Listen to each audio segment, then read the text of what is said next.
কবিগুরু রবীন্দ্রনাথ ঠাকুরের লেখা কাব্য। তবু কি ছিল না তব সুখ দুঃখ যত, আশা নৈরাশ্যের দ্বন্দ্ব আমাদেরই মতো।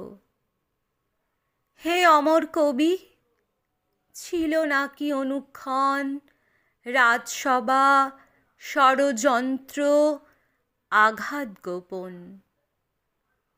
কখনো কি সহনাই অপমান ভার, অনাদর অবিশ্বাস অন্যায় অবিচার?